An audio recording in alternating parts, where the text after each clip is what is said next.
આમ આદમી પાર્ટી તલોદ ખાતે ફટાકડા ફોડી ભવ્ય ઉજવણી કરવામાં આવી। આમ આદમી પાર્ટીના લોકલાડીલા વિસાવદર વિધાનસભાના ઉમેદવાર માનનીય ગોપાલભાઈ ઇટાલિયા જંગી બહુમતીથી જીત હાંસલ કરેલ હોય ઢોલ નગારા વગાડી ફટાકડા ફોડી ગુલાલ ઉડાડી તલોદ ટાવર માર્કેટના ગેટની પાસે ભવ્ય ઉજવણી કરવામાં આવી હતી।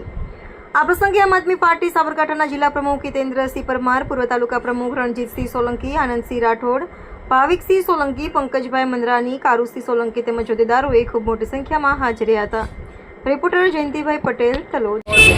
આમ આદમી પાર્ટી તલોદ તાલુકા મારફતે અહીંયા આગળ ગુજરાતની અંદર જે વિસાવદર વિધાનસભાની પેટા ઇલેક્શન હતું એની અંદર આમ આદમી પાર્ટીના અમારા ઉમેદવાર લોકલાડીલા એવા ગોપાલભાઈ ઇટાલિયા જંગી બહુમતીથી જીત્યા છે અને આજ એક અમારા આમ આદમી પાર્ટીની અંદર બહુ ખુશીનો માહોલ સમાયેલો છે। ગુજરાતની જનતાને હવે એક આશાનું કિરણ મળ્યું છે, એક નવા અધ્યાયની શરૂઆત થઈ ગઈ છે।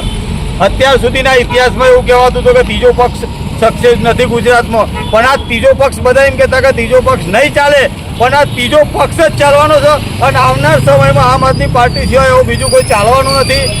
ભાજપની ગુંડાગર્દી, ભાજપનો અહંકાર આજ વિસાવદરની અંદર નાશ પામ્યો છે।